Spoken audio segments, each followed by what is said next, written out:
여러분은 지금까지 살면서 다른 사람에 의해서 치명적인 해를 받으신 적은 없습니까?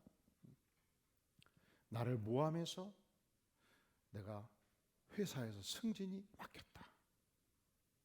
내가 보증을 서줬는데 내 집이 날아가 버렸다. 내 명예를 심각하게 실추시켰다. 그래서 인격의 타격을 받고 재산상의 손실을 입을 때, 그때 여러분 마음에서 어떤 생각이 일어나던가요?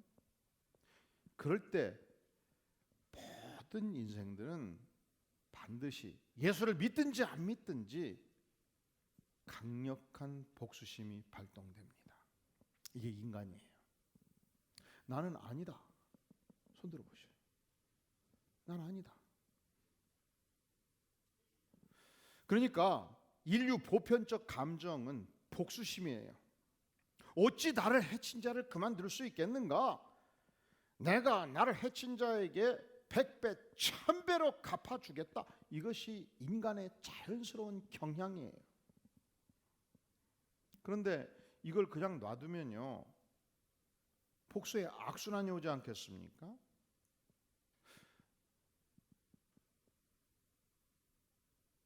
이웃집 젊은 녀석이 와가지고 말도 안 되는 소리를 하면서 내 뺨을 쳤는데 이가 흔들거렸어요. 센치를 대보니까 5mm가 흔들거리네. 그래서 집에를 가서 만지고 있으니까 형이 야 너 왜 그러냐 해서 옆집에 가 쳐가지고 좀 흔들려요. 야 가자 해서 7형제가 가가지고 쳐서 이를 10개 뿌리쳐놨어요. 그러면 그쪽은 또 가만히 있겠습니까? 10형제가 와가지고 30개를 뿌리쳐놨어요. 그래서 구약시대기 24장 19절에 보면 사람이 만일 그의 이웃에게 상해를 입혔으면 그가 행한 만큼 행한 대로 그에게 행할지니 상처에는 상처로 눈에는 눈으로 이에는 이로 갚을지니라. 여기서 눈에는 눈, 이에는 이의 원리가 주어진 것입니다.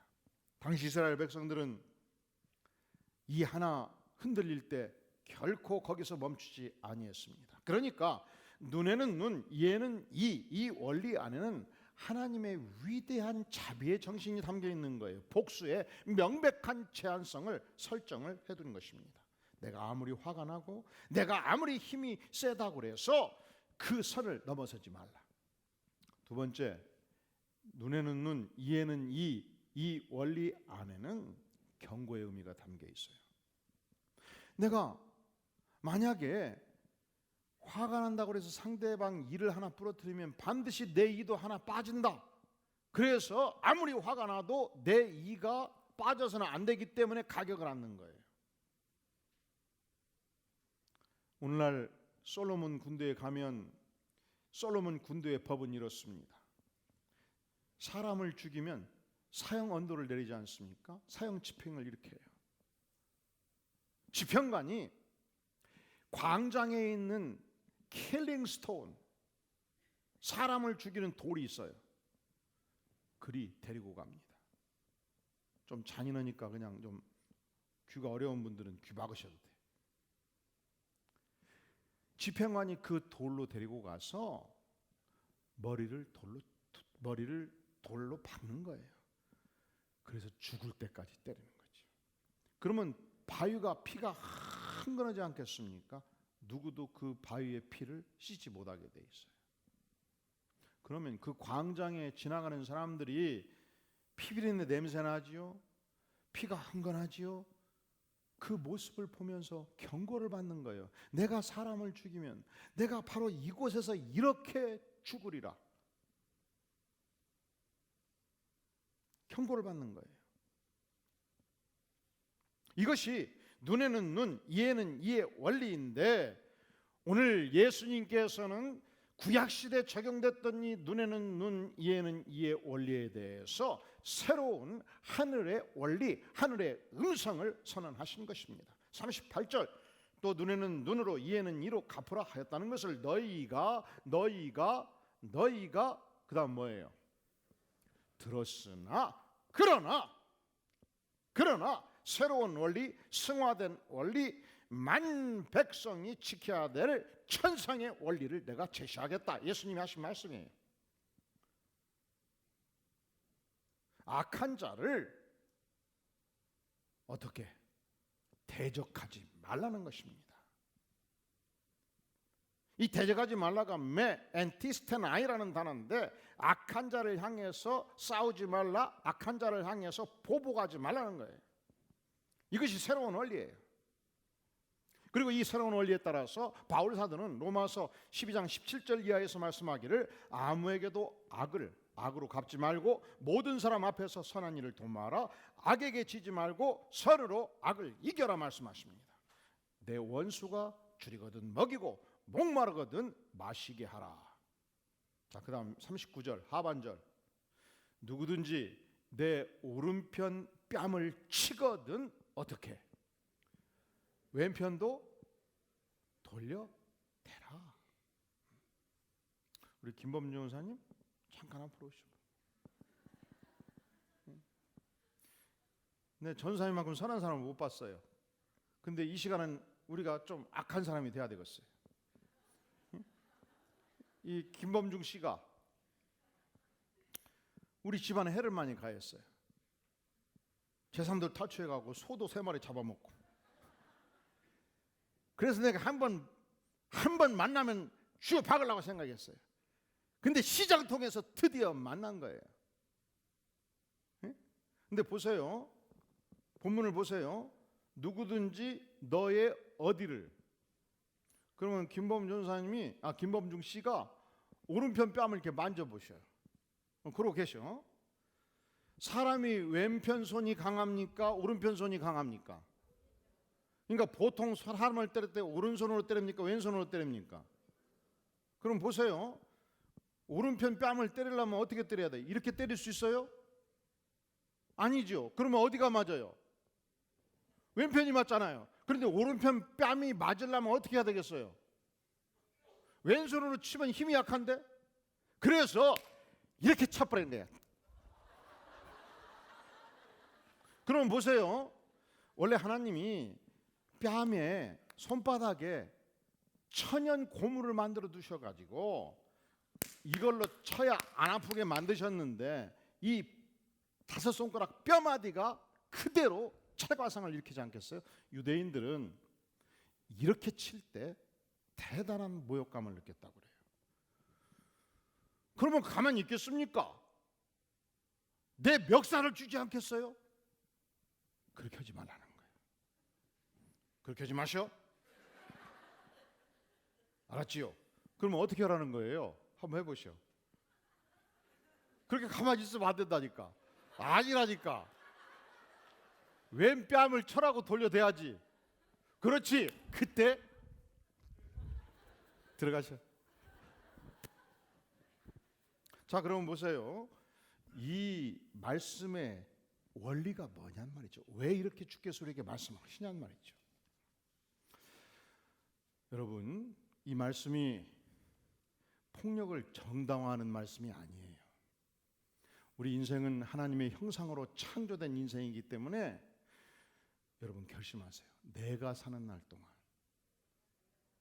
나의 가족을 향해서, 나와 함께하는 백성을 향해서 결코 폭력을 행사하지 않겠습니다.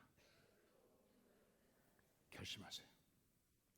우리 한국은 가족 형태가 폐쇄적이기 때문에 우리 집안 안에서 일어난 일을 밖에 알리지 않는 것을 예의로 생각을 해요. 그래서 가정에 엄청난 폭력이 일어나도 사랑하기 때문에 보호해줘요. 근데 아니에요. 사랑하기 때문에 때려서는 안 돼요. 그러니까 남성들이 결심하셔야 돼. 내가 사는 날 동안 절대로 폭력은 없다. 할렐루야. 근데 요즘은 또 매 맞는 남편들이 그렇게 많대요. 그러니까 여성들도 결심하셔야 돼. 아무리 화가 나도 내가 내 남자를 치는 일이 없어야 쓰겠다.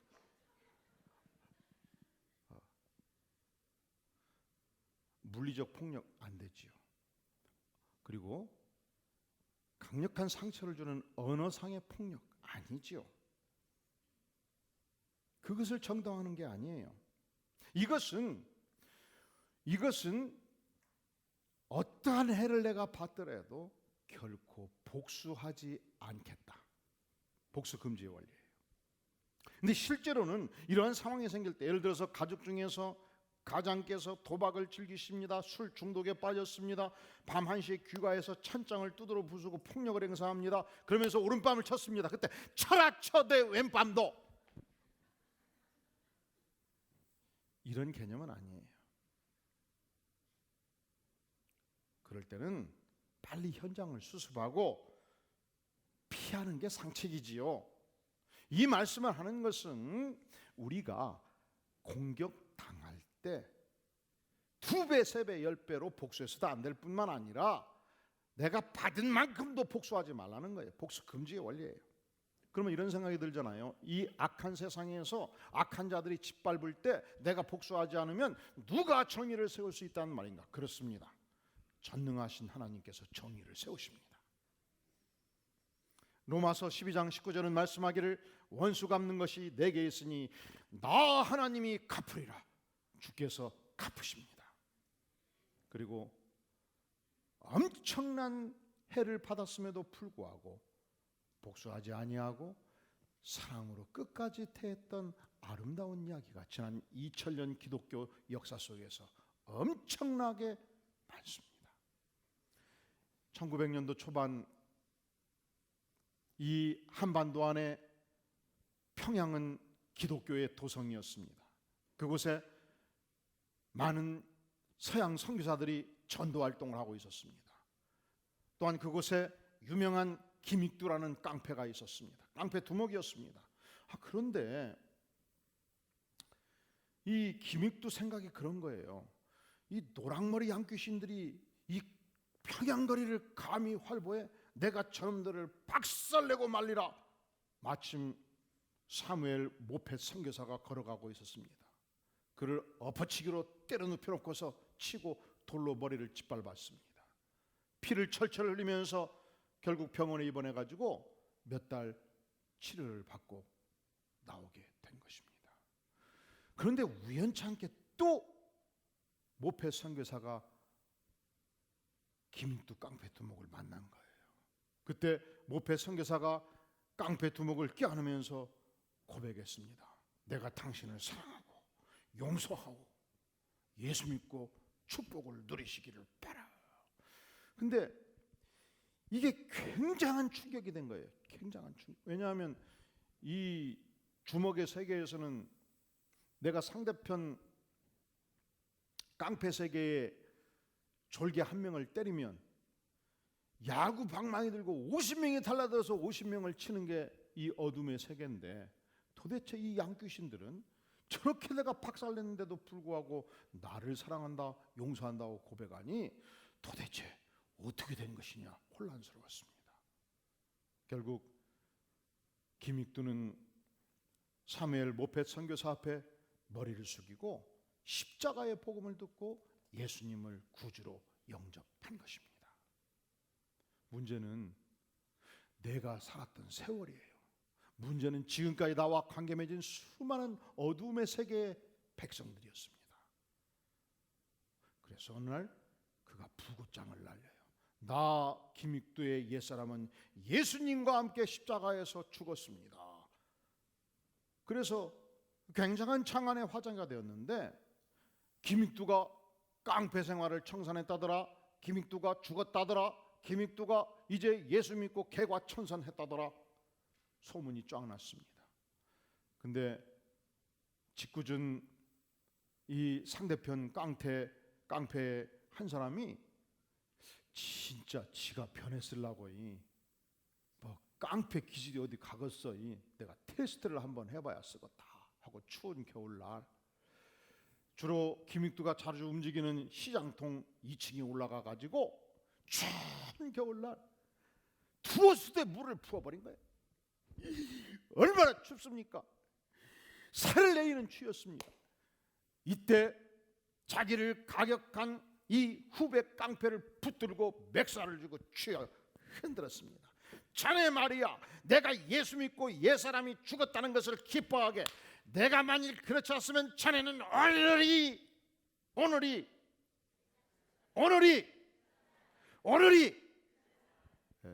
그리고 보내준 거예요. 깡패도 예수 믿고 천국의 음성을 들으면 복수를 합니까 안 합니까? 안 하잖아요. 그러니 우리가 하나님의 백성으로서 어느 곳에 가든 복수하지 말라. 이제 선교단체나 기독교 단체에서 일을 하면 스태프끼리 서로 어려운 일이 있고 복수할 만한 일이 있을 때 복수심을 품거나 미움을 가지면 금방 서로 알기 때문에 회개를 하기가 쉬워요. 근데 일반 직장에 있으면 누구나 해 받으면 복수를 자꾸 하니까 예수를 믿어도 비슷하게 살기 쉬워요. 그러면 내가 천국 백성의 삶을 살고 있는 것이 아닙니다. 그러면 내가 예수 그리스도의 제자가 결코 될 수가 없는 것입니다. 나는 복수하지 않겠습니다. 나는 하나님의 손에 맡기겠습니다. 고백해야죠. 두 번째, 우리가 하나님의 백성이라면, 천국 백성이라면 어떤 삶을 살아야 되는가? 40절, 또 너를 고발하여 속옷을 가지고 자는 자에게 무엇까지도.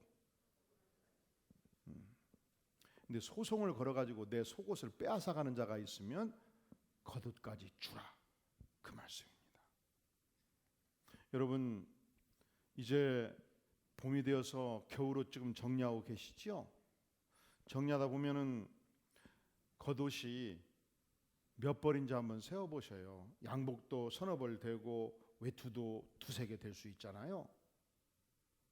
그런데 어떤 옷은 지난 3년간 한 번도 입지 않았어요. 그러면 죽을 때까지 안 입을 가능성이 한 80% 됩니다. 그리고 내년에는 꼭 입어야 쓰겄다 했는데 6년이 지나도 안 입었네.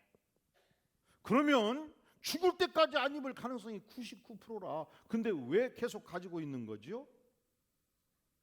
아까워서, 이쁜 옷인데, 좋은데. 그런데 하나님께서 우리에게 좋은 길을 주셨습니다. 이 굿윌이라는 단체가 있는데, 이 단체는 이런 옷을 기증을 받으면 장애인들이 꼬매요. 장애인들이 분류해요. 그리고 매장의 대부분의 직원들이 장애인들만 고용을 해요. 장애인들이 팔아서 장애인들이 월급을 받는 거예요. 그러면 기증하기가 쉽겠죠. 그래서 저도 지금 막 준비하고 있어요. 이 장애인들이 초등학교를 졸업하고 중학교를 졸업하고 고등학교를 졸업할 때 고3 때 부모가 고민이 그렇게 많대요. 고등학교를 졸업하면 어디로 가야 돼요? 집으로 들어가야 되잖아요. 집에서 24시간 있는 것이 그렇게 힘들다는 거예요. 그런데 그들이 의미 있는 일을 드디어 하게 되었습니다. 그들이 옷을 분류하기 시작했고, 그들이 옷을 판매하게 되었고, 그들이 정당한 노력의 대가를 받게 된 거예요. 근데 문제는 우린 이렇게 겉옷이 여러 벌인데 유대 사회에서는 그렇지 아니했습니다. 유대 사회에서는 양을 한 마리 잡으면 그 양털로 옷 한 벌을 만드는데 이 한 벌 갖기가 그렇게 힘들었던 거예요. 그래서 낮에는 이 양털 겉옷을 입고 밤이 되면 그 옷으로 이불을 만들어 덮었습니다. 그러니까 겉옷이 곧 이불이 된 것이죠. 출애굽기 22장 26절에 말씀하기를 내가 만일 이웃의 옷을 전당 잡거든 해지기 전에 그에게 돌려보내라.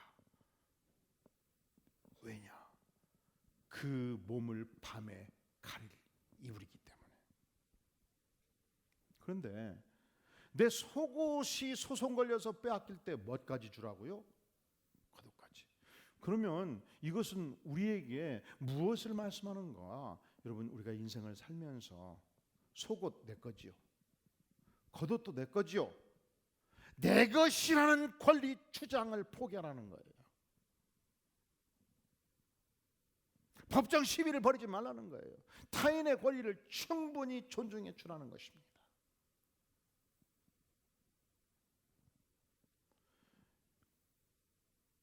OMF 선교회는 후배 선교사들이 입국할 때 선배 선교사가 2년 동안 마치 종이 되어서 돌본다고 그래요. 제가 대만 선교사로 출국해서 대만에 딱 도착하면 20년 30년 대만에서 사역한 베테랑 선교사가 제 종이 되어주는 거예요.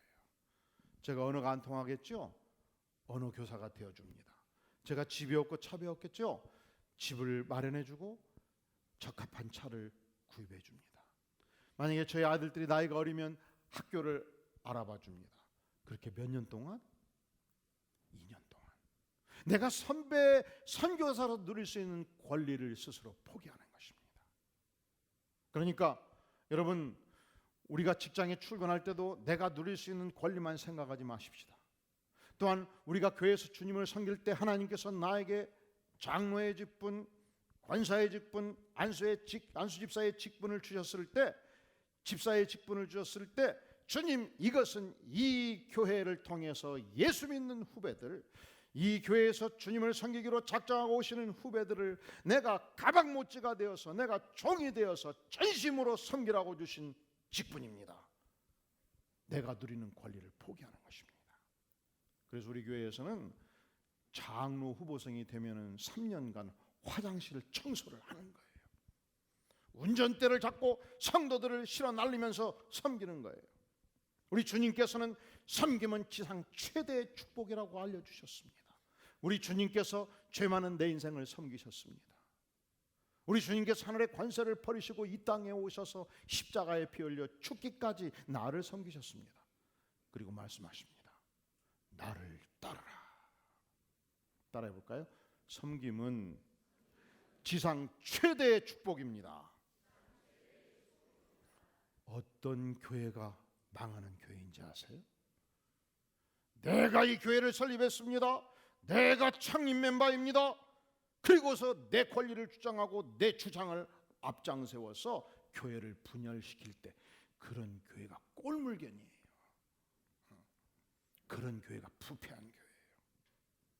그럴 때 얼마나 많은 상처를 남깁니까? 그러니까 우리는 고백해야죠. 내 권리를 포기하겠습니다. 하나님께서 원하시면 무엇이든지 섬기겠습니다. 그러면 내 가정이 평안하고 내 교회가 평안하고 나의 섬김의 손길을 통해서 무수한 영혼들이 변화하여 자라가는 위대한 하나님의 나라가 되는 것입니다. 이것이 우리가 살아왔던 유교의 원리와 충돌해요.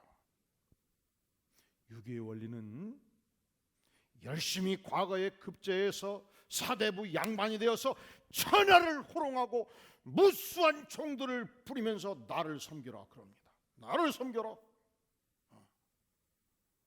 우리 사대부 남성들이 그렇게 가정을 호령하고 부인을 호령하고 세상을 호령하면서 지금까지 살아왔습니다. 아닙니다. 이제는 포기하시는 것입니다. 이제는 내려놓는 것입니다. 이제는 권리를 양도하는 것입니다. 내가 사는 것은 나의 사랑하는 가족을 섬기기 위함입니다. 할렐루야. 그러면 그렇게 가족이 좋아라 해요. 그러면 내 인생이 행복한 거예요. 할렐루야. 아멘이 없네. 할렐루야. 그냥 동의가 좀 안 되는 부분이 있어도 이게 진리이기 때문에 그냥 동의를 하시는 게 신간이 편하고 축복을 누리고 가정이 평화롭고 사회가 발전하고 그리고 교회가 은혜가 넘치는 것입니다. 세 번째 원리, 우리 다 함께 같이 한번 읽어볼까요? 41절 시작. 또 누구든지 너로 억지로 오리를 가게 하거든 그 사람과 심리를 동행하고. 오늘은 이 말씀도 즉각 순종해 보자고요. 큰일 났다 이제. 정권사님, 제가 오늘 부산 가야 되는데 좀 가십시다. 한번 부산까지 갔다가 돌아올 때까지 태워줘야 해요. 오리를 가자 하면 몇 일 가라고요? 그러니까 제가 가까이 갈 때 피해 가셔야 돼 이제. 최장로님, 제가 오늘 오산을 가야 될 것인데 좀 같이 가십시다 하면 오산까지 갔다가 일 보고 올 때까지 태워줘요. 아, 할렐루야. 근데 이 말씀은 배경이 있어요. 로마 시대에 지배 세력이 있기 때문에 군인들이 예를 들어서 가이사라 지역에 주둔하다가 5천 명의 군인이 예루살렘으로 옮길 때 군인들은 보급품들을 손대지 않고 편안하게 걸어갔습니다. 그런데 그들을 먹이고 그들을 재울 수 있는 텐트, 식량, 이게 5톤 분량, 소 50마리가 움직여야 될 분량이 있으면 그 현지에서, 가이사라 현지에서 소머리꾼 50명을 차출해요.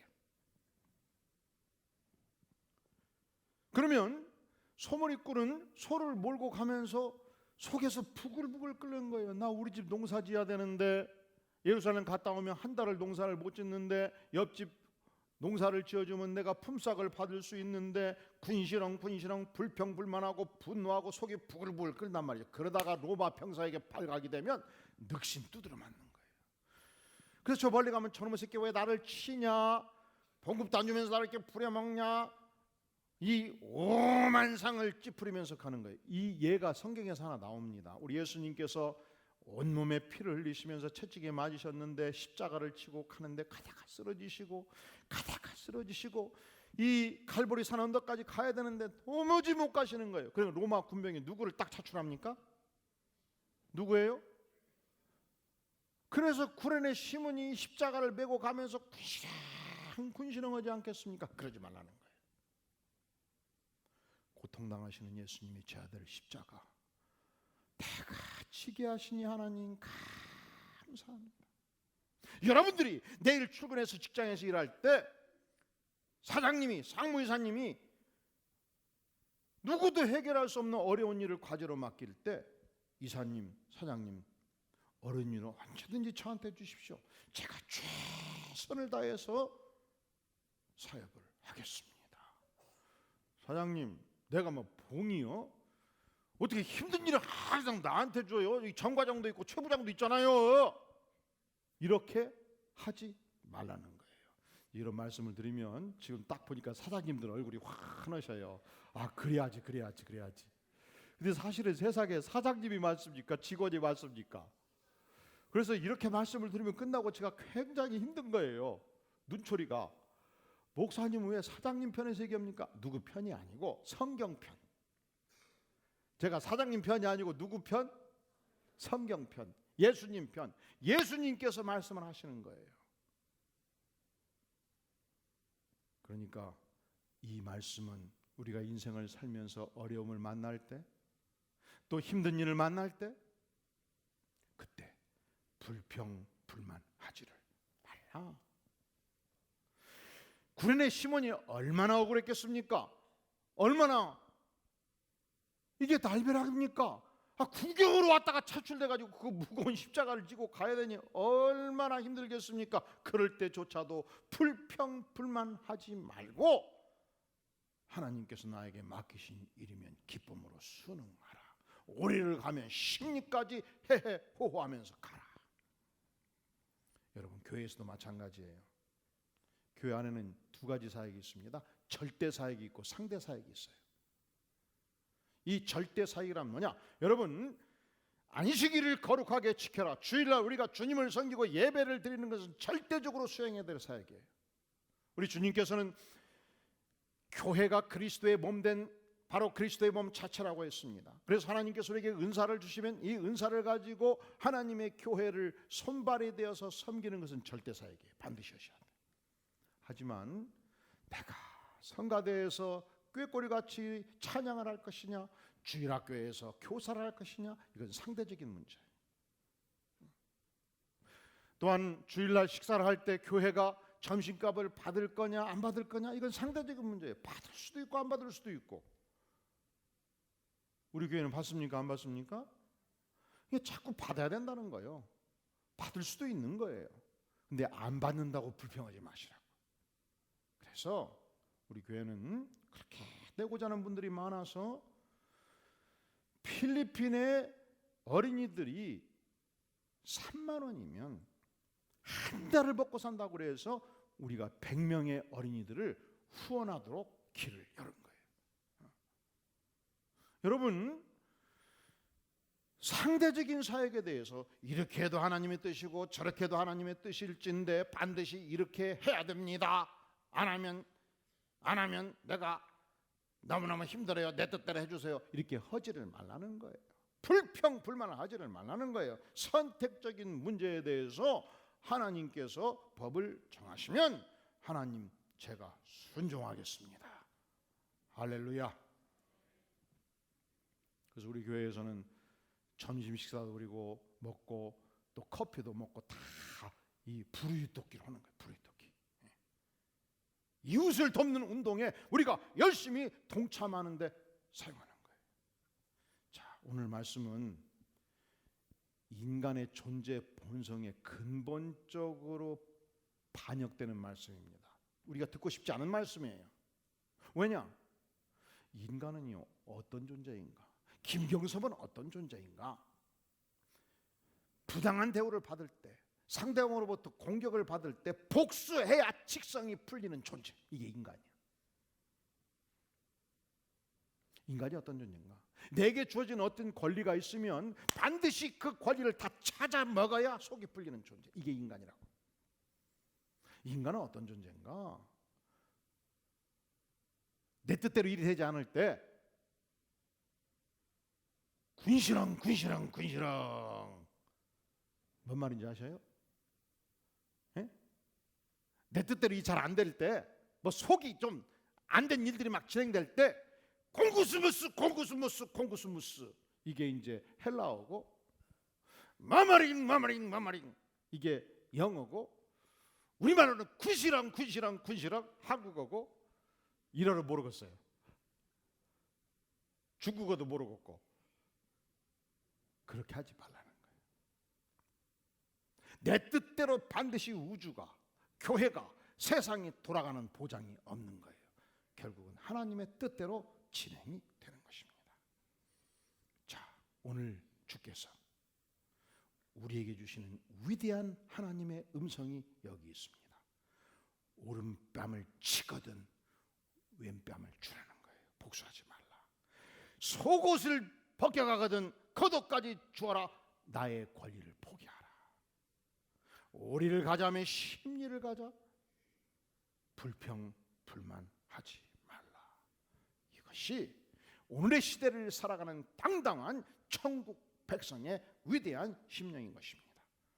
사랑하시는 성도 여러분, 여러분은 진정한 의미에서 천국 백성이십니까? 그렇습니까? 그렇다면 이 하늘의 음성에 순종하시겠습니까? 고아의 아버지로 불렸던 조지 뮬러 선교사가 이런 글을 남기고 있습니다.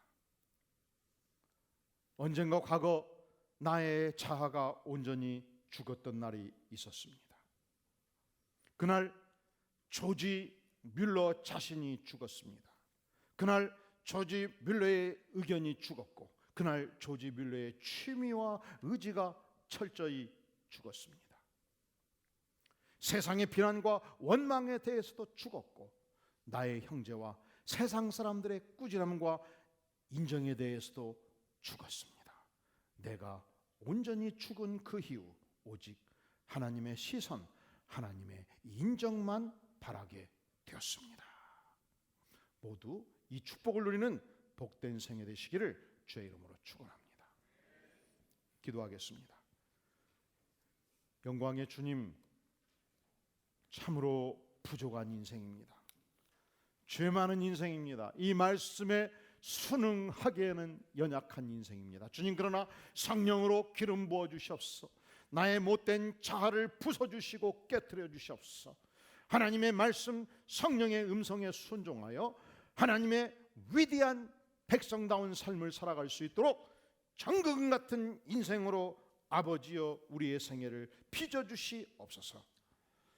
예수님의 이름으로 간절히 기도하옵나이다. 아멘. 아멘.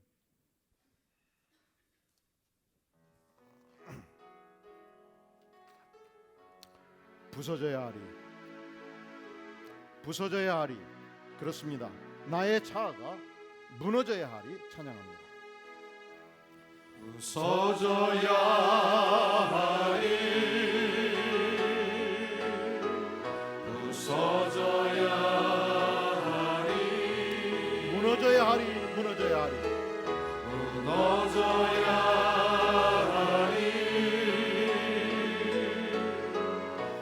무너져야 하리 깨져야 하리 더 많이 깨져야 하리 깨져야 하리 더 많이 깨져야 하리 더 많이 깨져야 하리 씻게 하리 깨끗이 씻게 하리 씻겨야 하리 깨끗이 씻겨야 다 버리고 다 고치고 다 버리고 다 고치고 겸손히 나아져 겸손히 낮아져도 주 앞에서 정결하고 주 앞에서 정결하고 자랑치 못할 거예요. 자랑치 못할 거예요 부서져야 하리 무너져야 하리 무서져야 하리 깨져야 하리 깨져야 하리 깨끗이 씻겨야 하리 깨끗이 씻겨야 하리 이 시간 다 함께 전능하신 주 앞에 나아가죠. 주님, 나의 못된 자아가 온전히 부서지게 하여 주시옵소서. 깨지게 하여 주시옵소서. 성령 하나님, 내 안에 하나님의 정직한 영을 새롭게 채워 주시옵소서. 하늘의 음성을 듣고 천국 백성의 위대한 삶을 살아갈 수 있는 위대한 인격으로, 하나님의 사람의 인격으로 나를 새롭게 빚어 주시옵소서. 이 시간 간절히 주 앞에 통성으로 나아가겠습니다.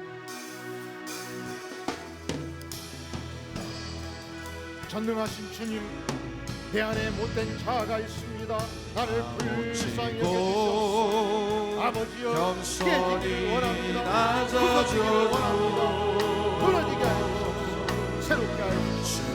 오직 하나님의 뜻이 내 생애에서 꼭 이루기를 구하고 하나님의 의지가 꼭 이루기를 자랑치 못할 하나님의 거예요 영광이 나타나기를 구하며 이 시간 주 앞에 나아가 부서져야 성령 기름 부어 주시옵소서. 아버지여, 못된 자아를 떼주시옵소서. 새롭게 하여 주시옵소서.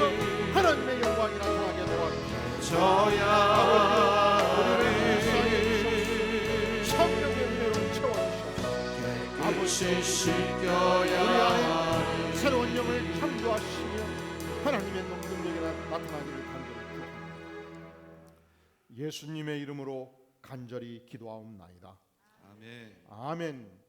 다 함께 기립하셔서 주께 가오니 찬양하면서 헌물을 주 앞에 드립니다.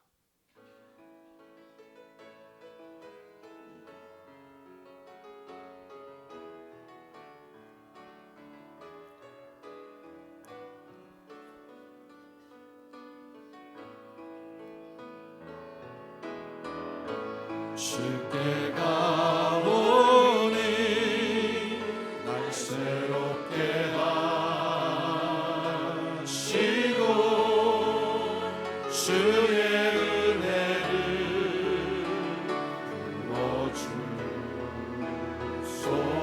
부어주소서.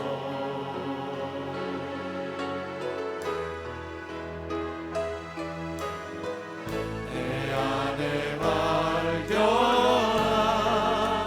나의 연약함 모두 벗어지리라. 주의 사랑으로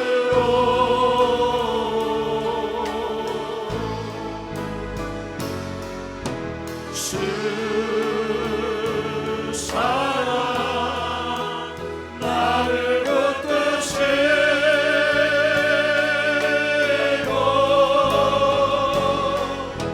주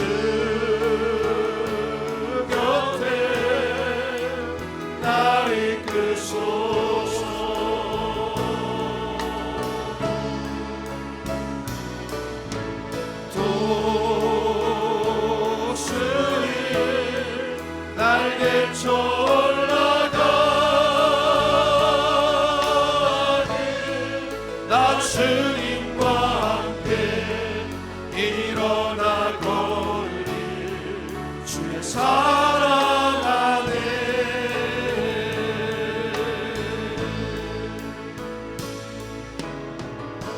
나의 눈 열어 주를 보게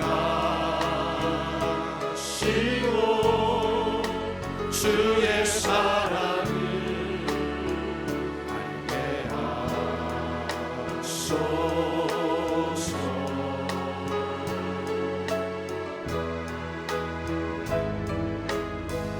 매일 나의 삶에 주뜻 이루어지도록 새롭게 하소서. 주의 사랑으로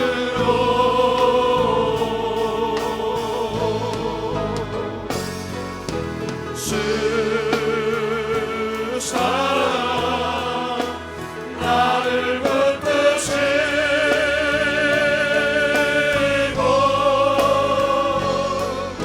주 곁에 날 이끄소서.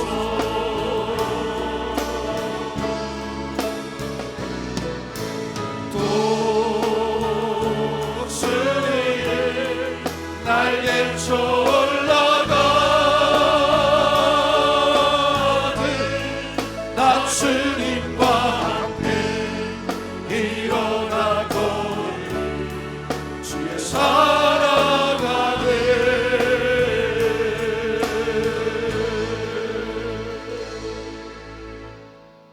주님 감사합니다. 연약한 인생 주께서 말씀으로 채우시고 새롭게 하시고 주의 은혜를 부어주시니 감사합니다.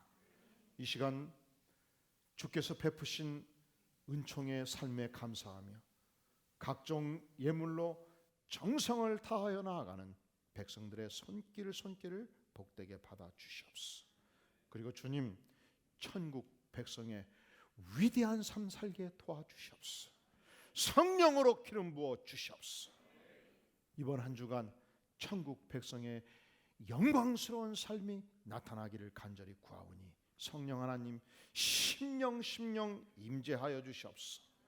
이제는 우리 주 예수 그리스도의 은혜와 하나님 아버지의 무한하신 사랑과 성령 하나님의 감화하심이 진실로 천국 백성의 위대한 삶 살기를 소망하며 전심하여 예배로 나아가는 주의 사랑하는 백성들 심령 후에 가정 후에 기업 후에 영원까지 함께 계실지어다.